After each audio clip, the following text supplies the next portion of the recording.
मैं डॉक्टर के L Meena, associate professor in geography, government college Rajgarh. आज हम चर्चा करेंगे बीए पार्ट थर्ड का सेकंड पेपर, भारत का भूगोल।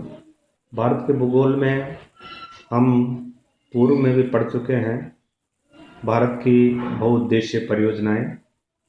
आज हम भारत की बहुउद्देशीय परियोजनाओं में महत्वपूर्ण परियोजना चंबल परियोजना की चर्चा करेंगे। चंबल नदी परियोजना मध्य प्रदेश और राजस्थान की संयुक्त परियोजना है, जिसे चंबल नदी पर विकसित किया गया है और यह राजस्थान और मध्य प्रदेश की एक महत्वपूर्ण नियत वाही नदी परियोजना है। यह नदी है जो 12 माह पानी बना रहता है और यह नदी विंध्याचल पर्वत श्रेणी की उत्तरी ढालों से निकलकर उत्तर दिशा में बहती हुई इंदौर सीतामऊ के निकट से होती हुई मध्य प्रदेश में 362 किमी और चौरासीगढ़ में आकर ये राजस्थान में कोटा में प्रवेश करती है। यहाँ तक नदी के तीव्र प्रभाव का लाभ उठाकर गांधी सागर, जवाहर सागर और कोटा बैराज का निर्माण किया गया है। यह नदी कोटा की सीमा में प्रवेश करने के बाद लगभग 60 किमी तक सकरे और गहरे गॉर्ज में बहने के बाद मैदानी क्षेत्रों में प्रवेश करती है। परियोजना का जो प्रारूप है उसको देखें तो राज्य की सबसे बड़ी और नियत वाही सदा प्रवाहित जल चंबल नदी पर यह बहुउद्देशीय परियोजना बाढ़ नियंत्रण के लिए, जल विद्युत उत्पादन, पेयजल, सिंचाई, भूमि के कटाव रोकने के लिए, मत्स्य पालन को बढ़ाने के लिए, वृक्षारोपण आदि उद्देश्यों की पूर्ति के लिए यह 1950 के दशक में प्रारंभ की गई। इसमें राजस्थान का 50% हिस्सा है। यह परियोजना 3 चरणों में संपन्न हुई। प्रथम चरण में यह परियोजना फर्स्ट स्टेज में इसमें गांधी सागर बांध, गांधी सागर विद्युत गृह निर्माण, कोटा सिंचाई बांध और कोटा सिंचाई बांध के दाईं बाईं नहर की व्यवस्था की। हम मानचित्र में भी देख सकते हैं चंबल घाटी परियोजना, जिसमें नदी और नदी का जो बहाव है राजस्थान और मध्य प्रदेश में जो बहता है वो देख सकते हैं। ये राजस्थान और मध्य प्रदेश की सीमा को भी बनाती है चंबल नदी। तो फर्स्ट स्टेज में गांधी सागर बांध 1959 में पूर्ण किया, विद्युत गृह निर्माण किया जिसमें 115,000 वाट विद्युत क्षमता है। कोटा बैराज 1960 में पूर्ण किया और कोटा बैराज या कोटा बांध के बगल में 2 नहरें भी विकसित की जो सिंचाई के कार्य में आती हैं। दूसरे चरण जो सेकंड स्टेज था उसमें राणा प्रताप सागर बांध और राणा प्रताप सागर विद्युत गृह और बांध की भूमिगत टनल का निर्माण। तीसरा स्टेज में जवाहर सागर बांध का निर्माण, जवाहर सागर विद्युत गृह का निर्माण। इस तरह से जो फर्स्ट स्टेज में गांधी सागर बांध का निर्माण किया 1959 में, यह चंबल नदी पर मध्य प्रदेश के मंदसौर जिलों में 84गढ़ किले से 8 किमी दूरी पर यह राजस्थान और मध्य प्रदेश की सीमा पर बनाया गया है। यह बांध 514 मीटर लंबा और 62 मीटर ऊंचा है।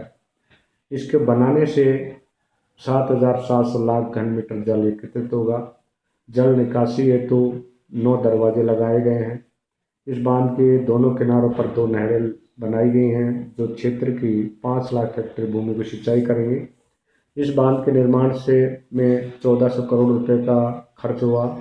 बांध के निकट ही 5 करोड़ रुपए की लागत से जल विद्युत स्टेशन बनाया गया है जिसकी क्षमता 23,000 किलोवाट है। इसमें 5 इकाई लगाई गई हैं। दूसरा है कोटा बैराज। यह बांध चंबल नदी पर कोटा शहर से 1 किमी उत्तर की ओर रावत भाटा के निकट बनाया गया है। यह चंबल नदी के जलप्रपात की श्रृंखला का अंतिम पड़ाव है।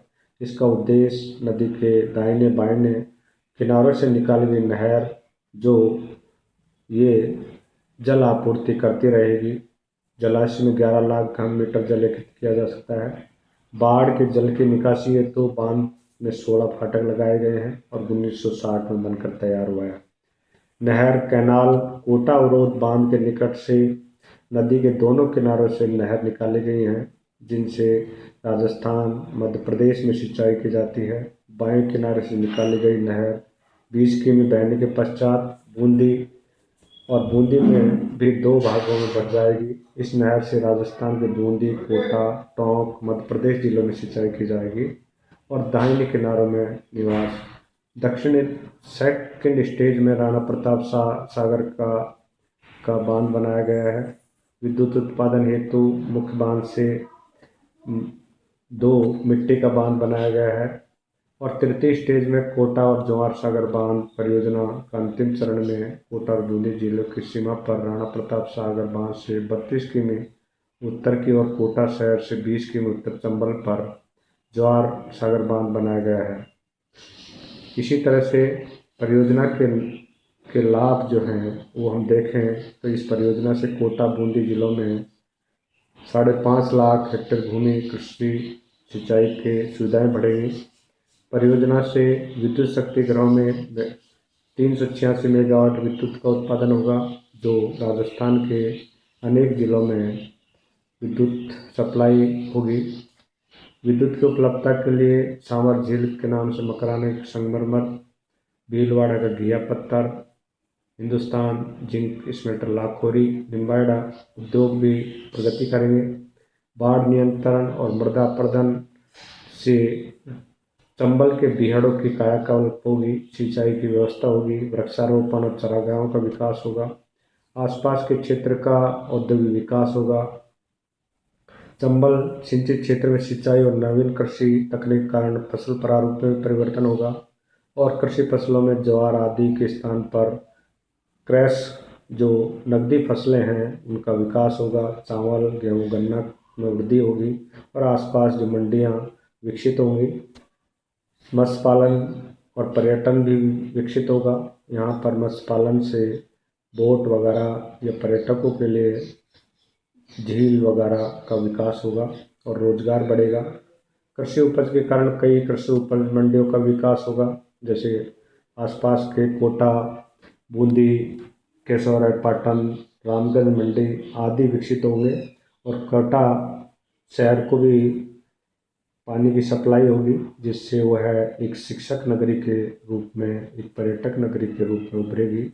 इस तरह से चंबल घाटी परियोजना से क्षेत्र को सिंचाई सुविधा उपलब्ध होगी, विद्युत उत्पन्न होगा और पर्यटन का विकास होगा। साथ साथ कृषकों का जो सिंचाई से उत्पादन क्षमता बढ़ेगी, रोजगार के अवसर बढ़ेंगे।